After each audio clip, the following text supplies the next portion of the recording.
Time, the silent herald of life and death, success or failure. The unseen force that measures man's destiny, reaching its most fateful moment as it slowly strikes the 11th hour.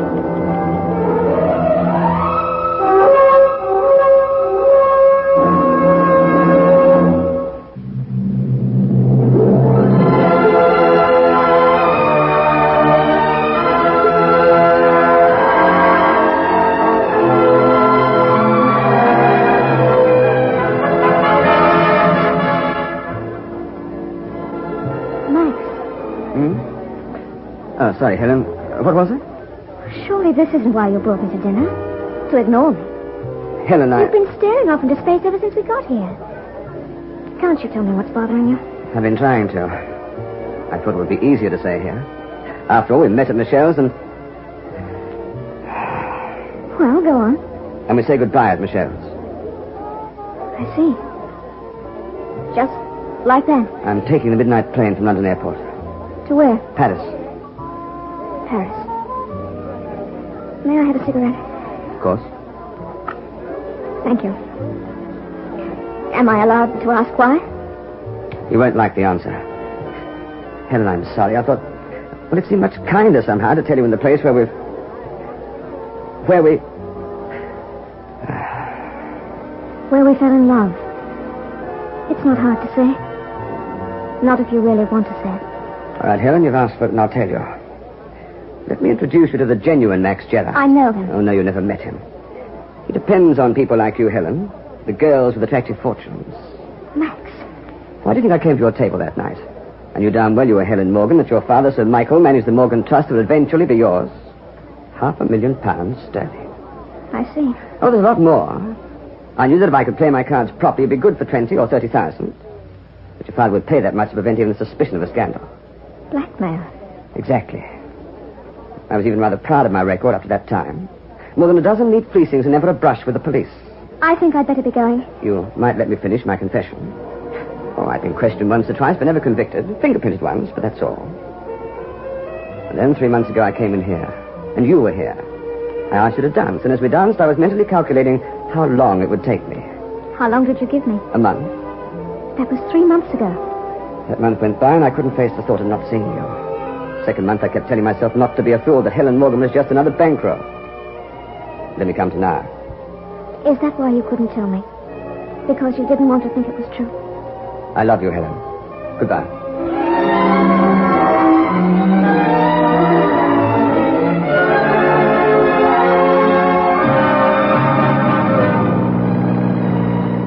Helen, turn this thing around and drop me at the airport. How can you know what my father thinks of a marriage between us until you've asked him?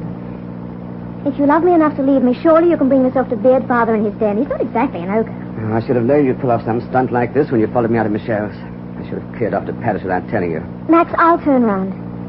If that's what you really want. Keep driving, Helen.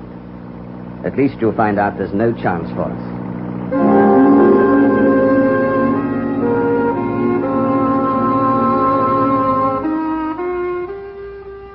And another thing, Gerard, I've been wondering when Helen would decide to bring you home. Cigar? No, thanks, sir. Oh, they're very good, I assure you. I have them brought over from Jamaica. No, thanks.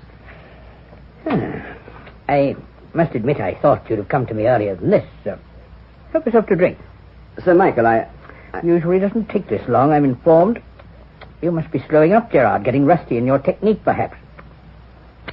Ah, that's got it. Well, how much do you want? Father... Be quiet, Helen. That is what you came for, isn't it? Well, isn't it, Gerard? I suppose you have a letter that Helen's written to you, something I'll need to buy back. You've known about me all along. My dear fellow, I can afford to allow Helen to indulge herself on occasion, if she chooses to do that with a cunning, contemptible, blackmailing crook. I can even afford that. Now, will you have that drink? I think I'd better. Father, please, you've got to Whiskey, listen to Gerard? me. Thank you. Don't, Helen, leave this to me. You don't want me to pollute this stuff with soda, I hope? No? Good. One thing puzzles me, Gerard. Why did you come here with Helen? Is that usual? Cheers. Good, Helen. If you've quite finished, Sir Michael, I'd like to tell you why I'm here tonight. You were right, Max. It's no good talking to him. I was stupid enough to want to believe that there might be a chance for Helen and me. And don't think she doesn't know about me. I told her everything tonight. And when I left her, I was on my way to pick up my plane ticket for Paris. Did you say a chance? A chance for what? To be married. Now, listen, Gerard. Get out. Get out before I have you thrown out. And be on that plane, Gerard. If you ever set foot in England again, I'll have you arrested on sight if I have to part with my entire fortune to fix you. We'd better go, Max. You're not going anywhere, Helen. You are not to see this criminal again. I'm going to marry him, Father. You can't stop me. So, that's it. No blackmail, eh? I should have given you more credit in the first place. You're cleverer than I thought, Gerard. My reports weren't thorough enough. All right. How much to buy you off? What is the current price for husbands? Not a cent, Sir Michael. Goodbye, Helen. I'm coming with you. All right, Gerard. You can increase your price now. I'm threatening you with a gun. That ought to cost me a few extra thousands. Father, please. Keep back, Helen. Give me that gun. No. Helen, don't be a fool. Do you think I want to harm you, Helen? It's this black... See... Father! Father! Max, I've killed him. I've killed him! Helen, stop that. Helen, listen to me. Stop it, you hear? Stop it. I killed my own father! You hit me. You hit me. Darling, I'm sorry, but you've got to listen to me. It was an accident. You were both holding the gun, fighting for it. It might just as easily have been you that got shot. Oh, Max. What do we do? I'm going to call the police.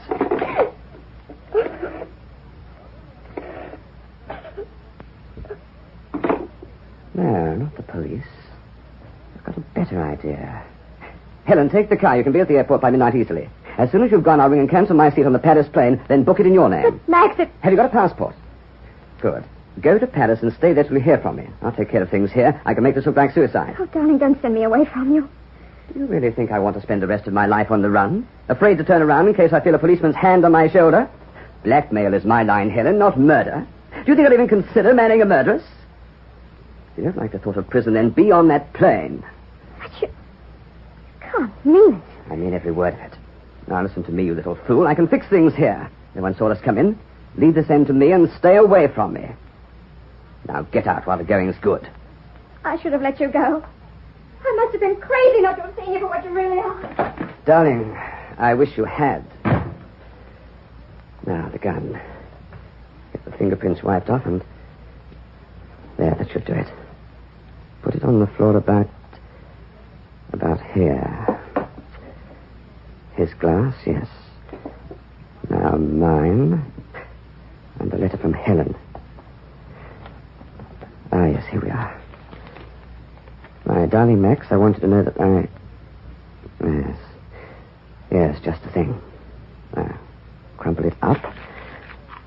Couldn't be better. Helen's fingerprints... No, she was wearing gloves. Now the phone.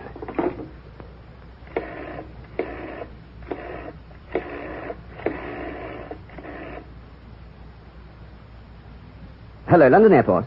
Oh, this is Max Gerard. I had a seat booked on the midnight flight to Paris. Yes, that's right, Air France. That seat is being taken over by Miss Helen Morgan. Yes, that's right, Helen Morgan.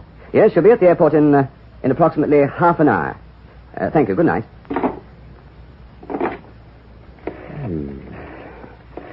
I think, after all, I might try one of your cigars, Sir Michael, while we both wait. Hello. Police? This is Max Gerard speaking. Yes. I think you'd better send someone over here right away. Yes, that's right. I've just killed a man.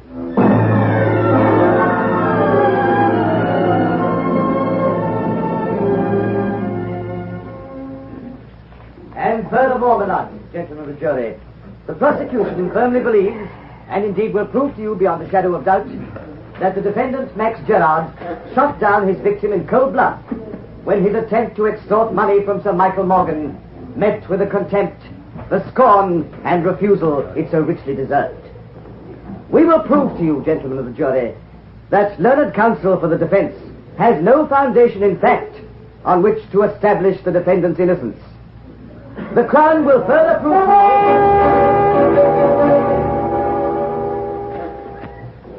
Your name is Max Gerard, is it not? It is. Mr. Gerard, will you tell the court just how you earn your living? By my wits. And you. Would it not be safer, and indeed more accurate, Mr. Gerard, to describe your profession as that of a common blackmailer?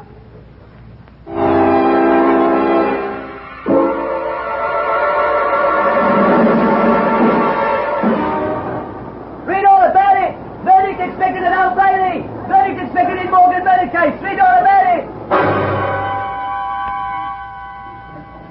How say you? Do you find the prisoner guilty or not guilty? We find the prisoner guilty as charged.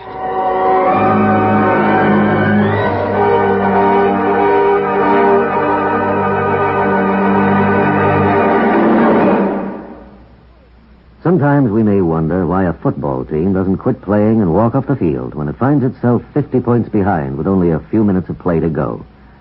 What is that indomitable spirit that fills men with hope and keeps them going in spite of terrific odds? Keeps them going just to play the game according to the rules, just to get the job done as well as they know how. This kind of spirit pervaded the feelings of heavy bomber crews of the 9th Air Force on that day of glory, August 1st, 1943, the day of one of the most secretly planned surprise bombing missions of World War II, the day of the low-level attack on the Romanian oil refineries at Ploiești. More than 170 B-24 heavily loaded bombers took off in a swirl of red dust from Benghazi, Libya, to bomb a highly defended priority target. The element of surprise in the low-level attack was to be one of their greatest weapons. But things went wrong from the start. 3 planes exploded during takeoff operations. 11 more aborted due to engine trouble. Of those that reached the target area, less than 1/3 returned to home base. The leaders of the mission encountered navigation difficulties and difficulty in identifying the specific targets. And due to the loss of that elemental hope, surprise, they also encountered devastating enemy firepower from flak and fighters. The mission was partially successful, but a horrifying experience. 5 medals of honor were awarded to the heroes of the Ploiești raid for valorous action above and beyond the call of duty. At any time, the men would have been justified in turning back. But they had a code of conduct that made them want to see the unequal game through to the end. It was a job that had to be done. A charge of the Light Brigade in the air as they flew down the Valley of Death to glory.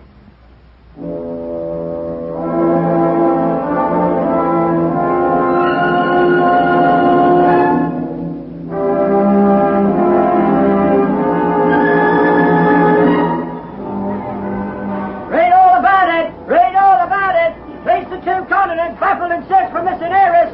Search for Ellen Morgan goes on. Read all about it! Read all about it!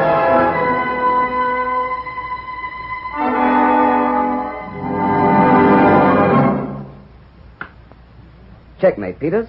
For the umpteenth time this week. Can't you do better than that? Well, I'm sorry, Mr. Gerard, but I never was that good at chess. Working in a jail makes a man's brain sluggish, I reckon. Oh? I should have thought in a job like this that you'd have had all the practice in the world. Not all of them like chess, you see, and... Well, let's try again, shall we? Come on, set him up. Yeah. I must admit, though, Mr. Gerard, that you don't half play a hard game to beat. You've got to concentrate, man. Think further ahead than your opponent. I'll play without my queen and... Is there something wrong, Mr. Gerard? No. No, I was just thinking of a night I spent at Michelle's. Afraid I don't know a place of that name. And then you must go there sometime, Peters. The music is discreet, the cuisine excellent, the service impressive. And you meet the most enchanting people. If you'd rather not play, then, Mr. Gerard. What? Oh, yes. If I win this game, Peters, I'm afraid there's no hope for you. Now, let's see. Yes. King's Knight to Bishop 3.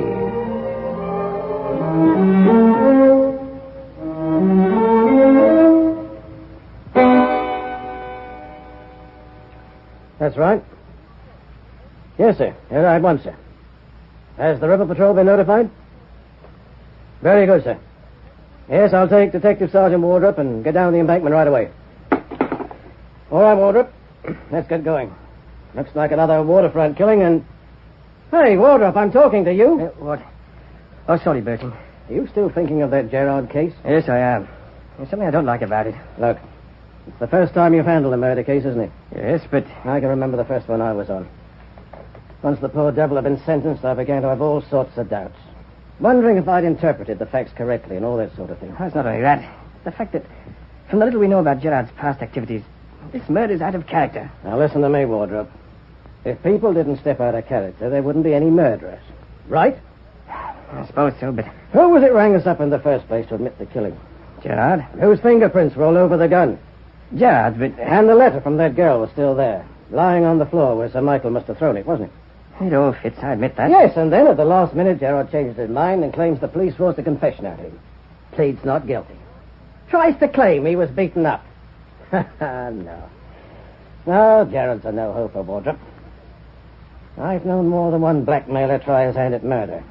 If you ask me, you're wasting your sympathy on a man who sponged on women all his life. But there's the girl. Where's she? She can't have just disappeared into thin air. Ah, she'll turn up. Wouldn't you want to vanish if you were in her shoes? And discovered that the man you were in love with was going to blackmail your father? Well, Come on. We've got to get down to the embankment. Come in. Detective Inspector Burton, sir. There's a young lady here who says she's got to see you at once. Says it's urgent, sir. What's her name? Miss Ellen Morgan, sir. Ellen Morgan. Show her in, Constable. Will you go in, miss? Thank you. This might be it, Burton. I'd like to speak to the man who was in charge of the case against Max Gerard. Won't you sit down, Miss Morgan? I'm Detective Inspector Burton, and this is Detective Sergeant Wardrop. He's the man you want. I'll leave you to it, Wardrop. Right, sir. We've been very anxious to find you, Miss Morgan. I wouldn't hope for too much, Wardrop. Mr. Wardrop, you've got to stop them hanging Max Gerard. You've got to. Sergeant, miss.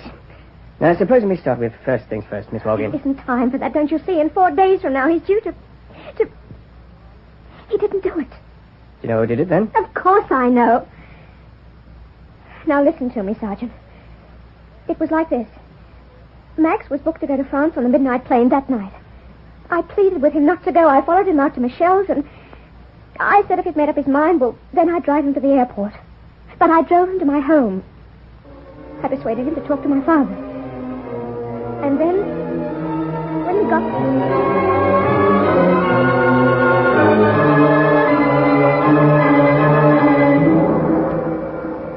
And something's come up that makes it imperative that we go back over the events of that night. The night of Sir Michael Morgan's death, Gerard. Your move, I think, Peters. Mr. Gerard, I think we... It's all right, Peters. Oh, you don't want to talk about it. Now, Gerard? Wardrop, the case is closed, finished. And so are you, Peters. Checkmate. Very neat. Did you know that Ellen Morgan has returned to London? No, I didn't. She wants the case reopened. What's wrong? Hasn't she got a pound of flesh? She claims that she killed her father. She claims what? Her story is quite convincing, Gerard. In some respect, it falls into place very neatly. You were at Michelle's with her that night. You did leave, and she followed you out, right? Correct. You'd said goodbye to her at your table. You were flying, that is, to France on a midnight plane. True. What made you change your mind? According to Miss Morgan, she drove you to her home, where you both spoke with her father. He tried to buy you off when you asked to marry his daughter, and when he couldn't do that, he produced a gun. There was a struggle between he and his daughter, and the gun was fired. I see. Tell me, Wardrop, did you see any sign of a struggle when you got there? No, but... Do you think if there was the faintest chance for me I wouldn't grab at it, clutch it like a drowning man? Why do you think I changed my plea to not guilty at the last moment? Because I was terrified, Wardrop. Because I realized I put a noose around my neck. Why'd you change your mind about that plane ticket? Why'd you ring the airport and book a seat for Miss Morgan, cancelling your own at the same time? I've checked the time of that call, Gerard. And it must have been shortly before or right after Sir Michael was killed. Wardrop, I'm touched that Miss Morgan should go to such lengths on my behalf. But hell hath no fury like a woman, etc., etc. Where's she been all this time? Why has she left until now to come forward? Does it occur to you that she might be trying to, prolong the agony? I killed her father, Wardrop. If she could arrange for me to start hoping that she really could help me, wouldn't it be much more satisfying for her when she kicked the ground from under my feet? You haven't answered any of my questions. The phone call to the airport. When I left Michelle's, Helen did follow me, and she did say she'd drive me there. I knew that I had to get rid of her. After all, I had an appointment with her father with regard to a certain letter. I'd laid the foundation of my plan to get rid of her in Michelle's when I told her I was tired of her and was going to Paris. Go on. Well, she started to drive and began to plead with me not to go. She said she'd do anything I asked if I'd only stay with her. So I told her then that I had a letter she'd written to me that I intended to sell it to her father. The letter you found in Sir Michael's drawing room. Yes? Oh, that did the trick, all right. She stopped the car and began to tell me that she'd never be able to face her father. We argued back and forth for some time, but suddenly she stopped pleading with me and said she was going to leave England, that she wanted to go away and hide. She's a very emotional girl, Wardrop. And it was then that you thought of letting her have your seat on the plane. Exactly. I got rid of her and rang the airport to cancel my own seat and book it for her. Then, with Helen safely out of the way, I went to see her father. The rest you know. She did tell me that she'd been unaware of the fact that we were looking for her. Where has she been all this time? In a little village called Leclerc in the south of France. She claimed that she couldn't bring herself to even buy a newspaper. She wanted to forget that she'd killed her father. Or try to. Wardrop, you haven't a very high opinion of me, have you? What if I haven't? Do you think if Helen Morgan had been in that room with me when her father was shot that I would have helped her get away?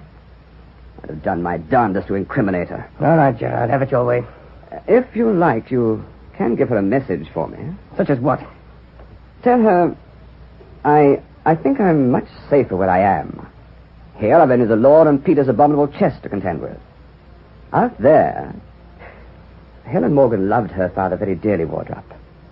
I wonder just what kind of revenge she has in mind for the man who killed him.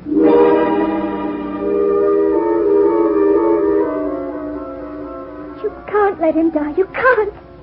Oh, how many more times do I have to tell you I'm the one you're looking for? Don't you see that he knew that with what you know about his past, you'd believe him guilty? Miss Morgan, we've checked his story a dozen times. He's not worth what you're going through, nor the sacrifice you're trying to make. And he won't even see me. Do you know why, Sergeant Wardrop? Because he's afraid I'd make him tell the truth. Oh, he planned it beautifully.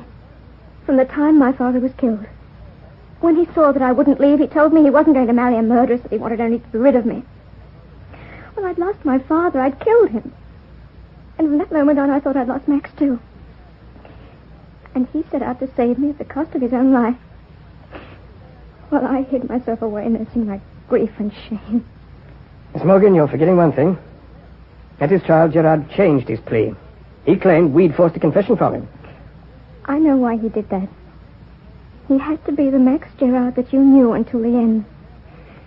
He wanted you to think that he was searching desperately for a way of escape. To convince everyone that he was a guilty and frightened man.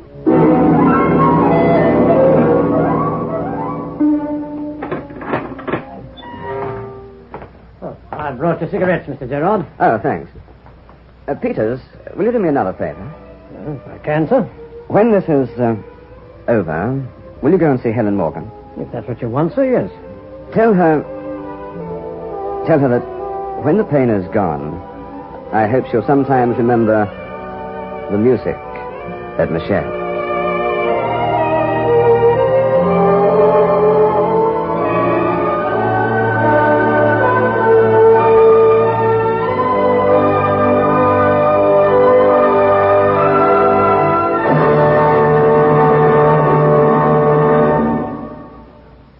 Another visit with Joe and Daphne Forsythe.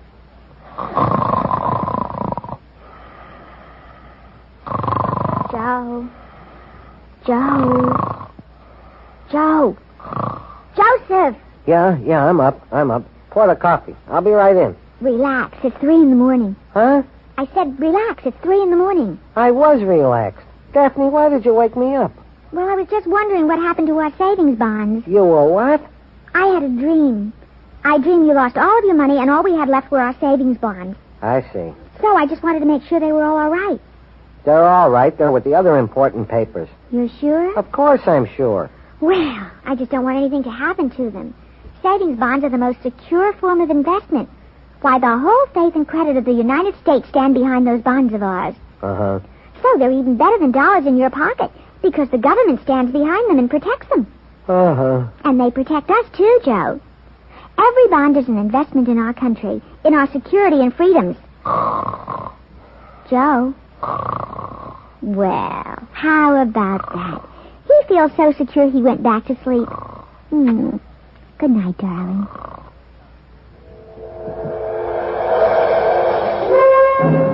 Be listening for another mounting drama of action and suspense when we again bring you The 11th Hour.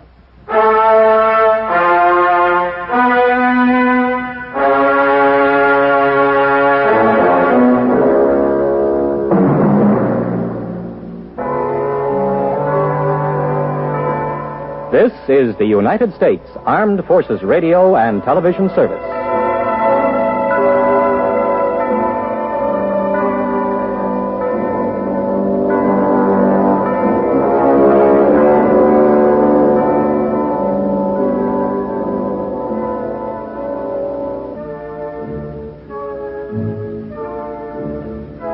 Thank you.